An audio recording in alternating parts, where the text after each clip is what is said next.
우리는 때때로 인생에 대해서 이야기할 때 인생을 여행 또는 여정이라고 표현하고는 합니다. 살다 보면 예상할 수 없는 일들이 생기고 그 과정들을 지나고 또 넘어가는 것. 하지만 누구도 멈출 수 없고 계속해서 나아가야만 하는 것이 인생과 여행이 비슷하다는 생각이 들었기 때문에 그런 것 같습니다. 여행에서 중요한 것이 있다면 어디를 가는가, 어디를 향해 가는가라는 그 목적지에 대한 것입니다. 그 여행이 길면 길수록, 그 여행이 쉽지 않으면 쉽지 않을수록 더더욱 그 여행의 목적은 분명해야 할 것입니다. 그렇지 않으면 그 여행은 의미가 없어질 것이기 때문입니다. 우리 삶도 그렇습니다. 목적이 분명한 인생의 여정은 고난이 오더라도 힘든 순간에도 다시 일어서서 걸어갈 수 있는 힘이 있기 때문에 그렇습니다. 오늘 우리가 함께 읽은 본문에도 일군의 여행자들이 등장합니다. 바로 동방의 박사들입니다. 놀랍게도 이들은 온 세상의 구원자로 오신 예수님의 태어나심을 누구보다 먼저 깨닫고 아주 먼 곳에서부터 찾아온 사람들이었습니다. 오늘 본문 1절의 말씀 함께 한 번 더 읽겠습니다. 시작. 헤롯 왕 때에 예수께서 그런데 동방의 박사로부터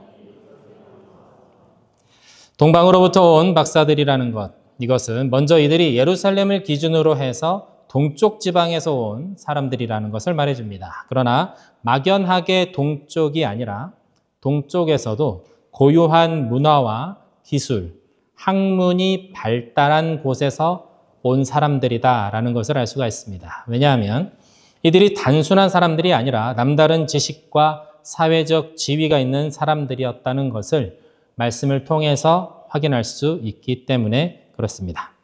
당시 이스라엘을 다스리던 헤롯 왕이 이들이 찾아왔는데도 그들을 전혀 무시하지 않습니다. 굉장히 존중하는 것을 볼 수 있습니다.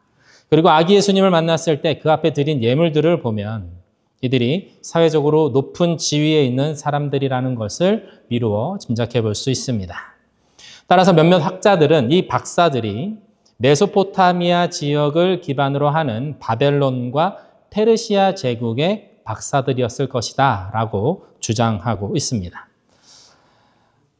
몇몇 분들은 잘 아시겠지만 이스라엘은 BC 712년에 북이스라엘이 먼저 아시리아 제국에 의해서 멸망을 당하고 그 이후에 BC 586년에 남유다가 바벨론 제국의 느부갓네살이라는 왕에 의해서 멸망당하게 됩니다. 느부갓네살 왕은 이 이스라엘을 완전히 멸망시키면서 많은 유대인들을 포로로, 노예로 잡아갔습니다. 그때 끌려간 사람들의 이야기 중 하나가 다니엘서입니다. 이 시기에 꽤 많은 유대인들이 다니엘과 함께 바벨론으로 끌려가게 되었는데 그 숫자가 약 2만 명에서 5만 명 정도가 된다고 합니다. 유능하고 지혜로웠던 다니엘은 아주 오랫동안 바벨론 땅에 살면서 그 땅의 왕들을 섬겼습니다. 그러나 다니엘은 이방 민족 땅에서 살아감에도 불구하고 매일 3번 예루살렘을 향해서 창문을 열고 기도하는 것을 멈추지 않았습니다. 그는 하나님의 백성으로 신앙을 잃지 않았습니다.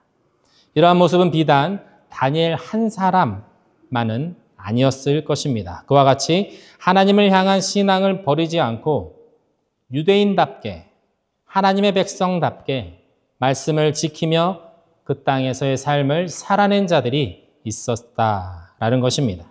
그 결과 유대인들의 경전인 성경이 이 바벨론과 페르시아 사람들 사이에 자연스럽게 전해졌고 세상의 기원과 자연 법칙에 대해서 연구하는 지식인들인 이 바벨론과 페르시아의 박사들에게 유대인의 왕, 메시아에 대한 예언도 함께 전해졌다라고 추측해 볼 수 있습니다. 동방에서 온 박사들은 원어로 보면 마고이라는 단어를 사용합니다. 페르시아에서는 이 단어가 현자, 예언자, 해몽가, 마술가라는 등 다양한 단어의 총칭이라고 합니다. 이 박사들은 당시 고대 근동 지역의 최고의 학문으로 취급되는 천문학을 연구하는 사람들이었습니다. 천문학은 하늘의 별자리를 보면서, 그때 당시의 천문학은 하늘의 별자리를 보면서 미래를 예측하는 사람들이었습니다. 따라서 이들은 왕이 중요한 결정을 할 때 지혜로운 선택을 할 수 있도록 왕의 옆에서 돕는 역할을 하였습니다. 따라서 이 박사들은 별의 움직임은 물론 역사와 고대 문헌에 대한 연구, 이런 것들도 함께 굉장히 깊이 하는 사람들이었습니다. 어느 날 큰 별이 등장하면서 유대인들의 성경에서 말하고 있는 메시아의 탄생이 가까웠다라는 것을 이들이 깨닫게 되는 것입니다. 일군의 박사들은 별을 따라서 예루살렘까지 머나먼 여정을 떠나기로 합니다. 수개월의 여행 끝에 이들은 이스라엘의 수도인 예루살렘 성에 들어가서 이스라엘을 다스리고 있던 헤롯 왕을 만나게 됩니다. 오늘 본문 2절에서 3절인데요. 같이 읽겠습니다. 시작. 말하였다. 유대인의 왕으로 나신 이가 어디에 계십니까? 우리가 동방에서 그의 별을 보고 그에게 경배하러 왔습니다. 헤롯 왕은 이 말을 듣고 당황하였고 그와 함께 당황하였다.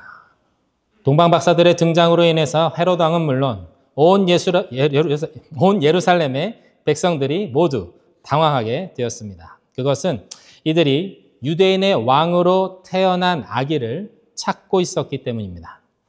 모두들 간절히 기다렸던 이스라엘을 구원할 메시아였지만 예루살렘에서는 아직 그 누구도 눈치채지 못하고 있던 것을 수천 킬로미터나 떨어진 곳에서 온 이 이방의 현자들이 먼저 알고 이스라엘 땅에서 태어난 메시아가 어디 있는지 묻고 있는 것이었습니다.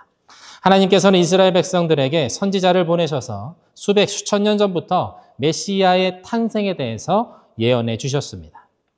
이스라엘 백성들 중에 그 누구도 이 예언에 대해서 의심하는 사람은 없었습니다.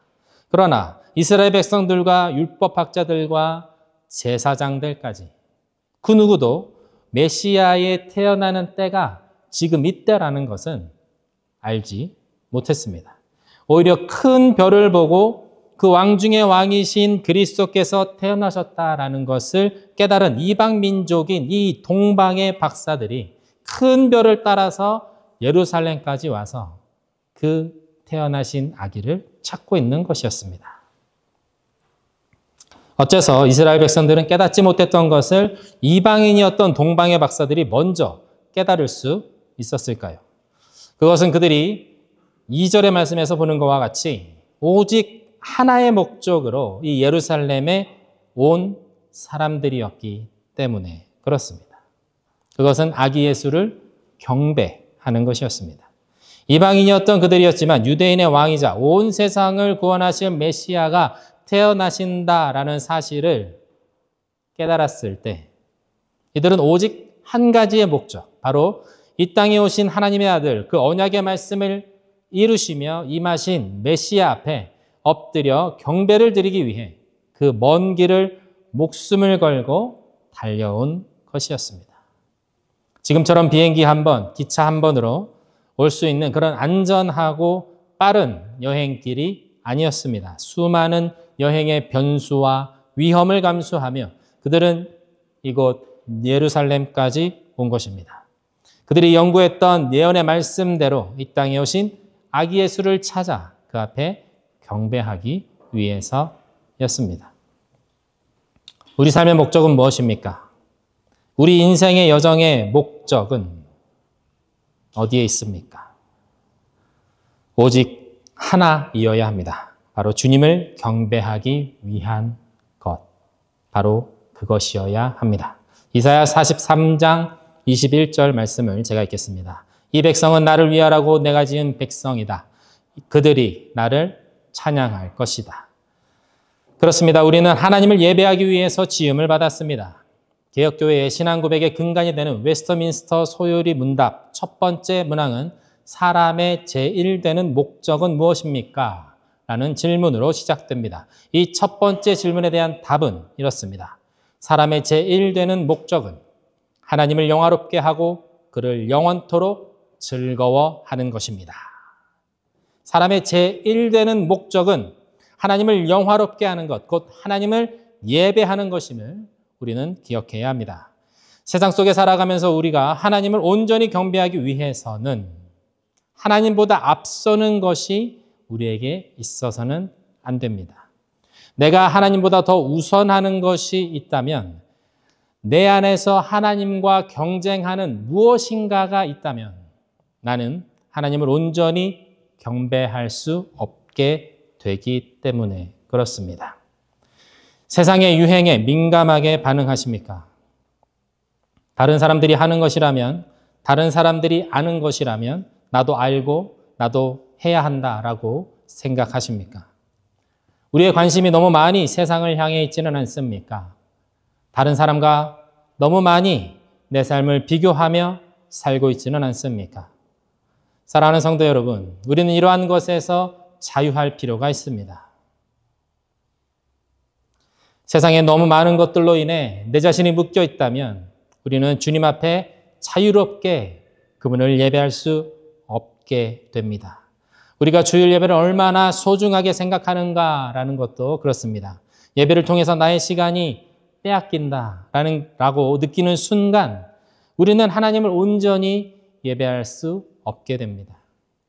마땅히 드려야 할 예배를 최선을 다해서 감사와 기쁨으로 주님 앞에 드릴 수 있어야 합니다. 주님 앞에 나와 예배하는 것이 내가 사는 이유이고 내가 세상을 버텨낼 수 있는 힘을 얻는 시간이라는 것을 우리는 깨달아야 할 줄로 믿습니다.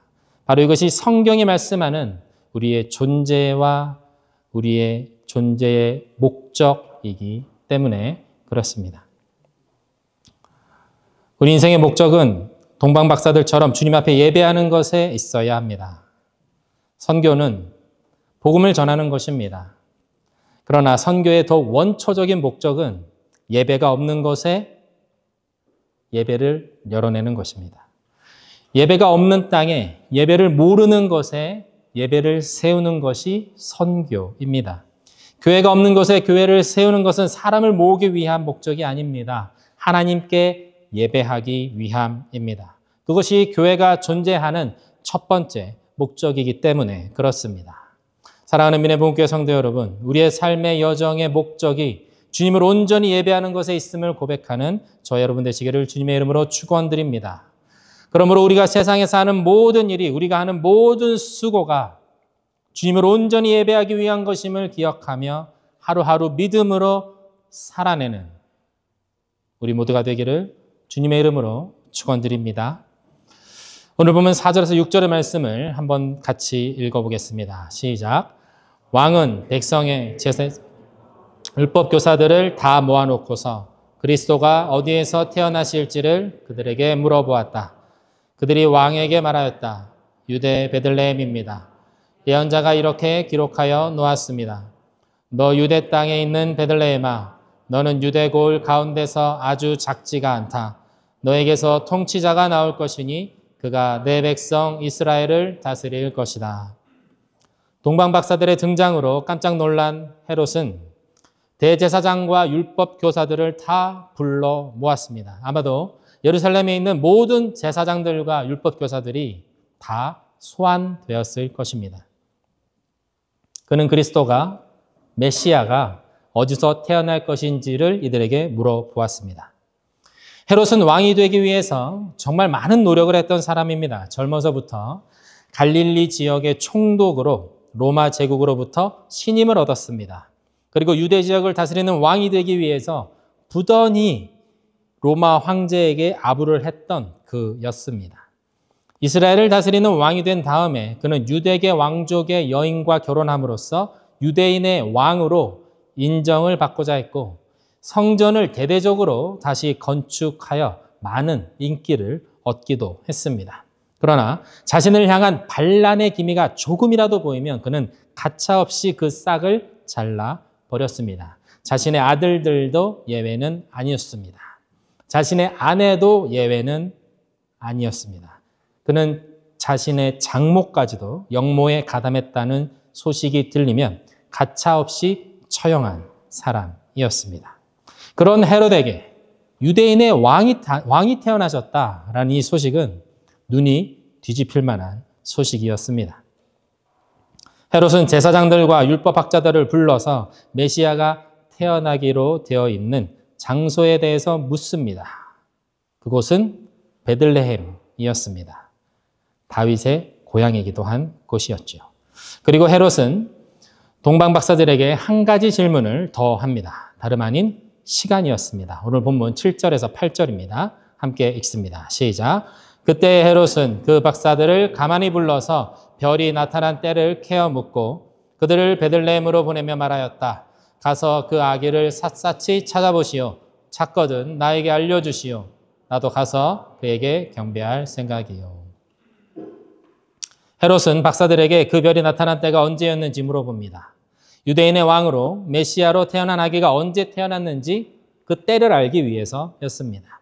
이제 장소와 시간이 나왔습니다. 그리고 헤롯은 동방 박사들을 보내면서 그 아기를 찾으면 자신에게도 꼭 알려달라라고 말합니다.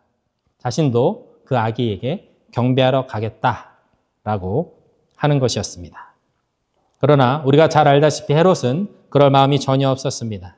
마태복음 2장 16절의 말씀을 보면 다음과 같이 그 결과를 기록하고 있습니다. 16절을 제가 읽습니다. 헤롯은 박사들에게 속은 것을 알고 몹시 노하였다. 그는 사람을 보내어 박사들에게 알아본 때를 기준으로 베들레헴과 그 가까운 온 지역에 사는 2살짜리로부터 그 아래의 사내 아이를 모조리 죽였다. 동방 박사들을 이용해서 그 아기를 찾아 죽이고자 했던 헤롯의 계획이 수포로 돌아갔습니다. 분노한 헤롯은 아주 잔인한 명령을 내리기에 이릅니다. 베들레헴은 물론 그 주변 지역까지 2살 아래의 사내 아이들은 모조리 다 잡아서 죽이라라는 명령이었습니다. 얼마나 끔찍한 명령입니까? 자신의 왕좌를 지키기 위해서 70세 노인이었던 이 헤롯 왕은 역사상 가장 끔찍한 명령을 내리고 만 것입니다. 그렇지만 주님이 이 땅에 오시는 것을 그는 막을 수 없었습니다. 예수님께서는 이 땅에 태어나셨습니다. 그리고 이 땅에서 자라나셨습니다. 그리고 하나님의 계획하심에 따라서 그 언약의 말씀에 따라서 십자가에서 죽으시고 부활하셨습니다. 하나님께서는 동방 박사들에게 꿈으로 말씀해 주셨습니다. 꿈을 통해서 하나님께서는 이들이 헤롯에게 돌아가서는 안 된다라고 말씀하셨습니다. 어떻게 꿈에서 무슨 말씀을 하셨는지 구체적으로 우리가 알 수는 없지만 동방 박사들은 이 꿈이 자신들에게 큰 별을 보여주시고 아기 예수께 경배할 수 있도록 이곳 베들레헴까지 인도하신 하나님께서 주신 명령이라는 것, 하나님께서 자신들에게 말씀하신다라는 것을 그들은 알았습니다. 이들이 가는 걸음, 그 긴 여정을 하나님께서 끝까지 친히 이끌어주고 계셨다는 것입니다. 오늘 말씀을 자세히 보면 하나님께서 이들을 얼마나 세밀하게 인도하셨는지를 우리는 확인할 수 있습니다. 오늘 보면 9절의 말씀 같이 읽겠습니다. 9절입니다. 시작. 그들은 왕의 말을 듣고 떠났다. 그런데 동방에서 본 그 별이 그들 앞에 나타나서 그들을 인도해 가다가 아기가 있는 곳에 이르러서 그 위에 멈추었다. 헤롯 왕을 만나러 동방 박사들이 예루살렘으로 들어간 것은 그들이 따라온 별이 이끄는 최종 목적지가 아니었습니다. 실제로 그들이 가야 했던 베들레헴은 예루살렘에서 10km 정도 남쪽으로 내려가야만 했습니다. 박사들은 그 긴 여정의 최종 목적지에 거의 다 이르렀을 때 자신들이 가야 하는 곳이 예루살렘 왕궁이다라는 어떤 믿음이 생겼던 것 같습니다. 어떻게 보면 이것은 너무나도 상식적인 생각이기도 했습니다. 왕이 나시는 곳, 왕이 태어날 곳, 그곳은 왕궁이어야 했습니다. 왕 중의 왕이신 이스라엘은 물론 열방을 구원하실 그 귀한 분이 태어나시는데 당연히 이 예루살렘의 왕궁에서 태어나셨을 것이다라는 그 확신이 그들에게는 있었다라는 것입니다. 그러나 이것은 착각이었습니다. 오히려 이들의 잘못된 선택으로 인해서 헤롯이 아기 예수의 목숨을 위협할 수 있는 지경에 이르게 됩니다. 수많은 2살 이하의 사내 아이들이 죽임을 당하는 슬픈 역사가 일어나게 되었습니다. 사탄은 우리가 실수하기를 기다립니다. 틈을 주기를 기다립니다. 주님의 뜻을 온전히 이루지 못하도록 우리의 집중력이 떨어지는 그 타이밍을 기다립니다. 그리고 틈이 조금이라도 생기면 가차없이 사단의 공격은 시작됩니다. 거짓과 탐욕으로 가득한 헤롯은 주님의 오심을 거부하는 강력한 사탄의 도구가 되었습니다. 하나님의 통치가, 하나님의 나라가 임하는 것이 두려운 만큼 이들의 저항은 상상을 초월할 정도로 잔인하고 집요합니다. 그러나 주님께서는 이 모든 일을 세밀하게 간섭하심으로 이끌어 가십니다. 다시 동방 박사들이 별을 따라 베들레헴으로 나아갈 수 있도록 그들의 걸음을 인도해 주셨습니다. 실수했다고, 주님의 뜻에서 잠시 멀어졌다고 해서 주님께서는 그들을 내치지 않으셨습니다. 너는 실패했어. 너는 이제 안 돼. 라고 말씀하시지 않았습니다. 하나님께서 그들을 끝까지 붙드시고 그들이 간절히 원하는 것, 아기 예수께 경배하는 그곳으로 이끌어 가셨습니다. 그리고 그곳에 그들을 세워주셨습니다. 그 영광의 자리에 그들을 세우심으로 열방을 향한, 온 세계를 향한 여호와 하나님의 구원의 역사의 시작을 보고 예배하고 또 증언하게 하셨습니다. 사랑하는 민행본교회 성도 여러분, 주님은 자비로운 분이십니다. 동방 박사들이 별을 따라 오랜 시간을 거쳐서 이스라엘까지 왔지만 마지막 순간에 길을 잃고 헤롯이 있는 왕궁으로 가버렸습니다.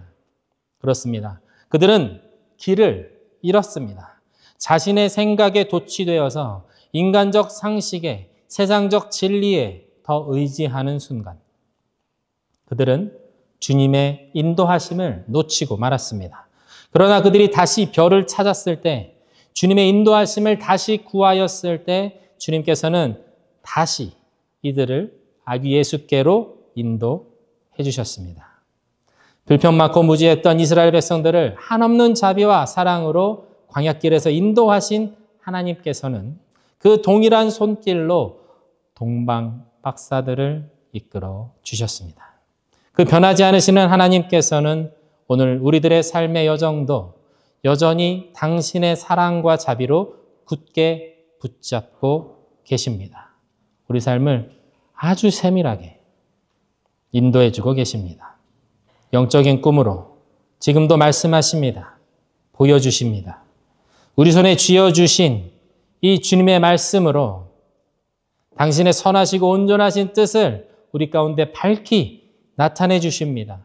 기도 가운데 한없는 감동으로 우리에게 응답하여 주십니다. 우리는 그 하나님을 믿고 말씀을 의지하여 오늘의 이 삶을 살아낼 수 있어야 합니다. 세상이 아무리 어둡다고 하더라도, 온 세상이 난리로 소란스럽더라도 우리는 주님의 말씀에 의지하여 너는 실패했다고, 너는 안 된다고 하는 이 세상에 맞서서 오늘을 살아가야 합니다. 우리 주님이 오셨습니다.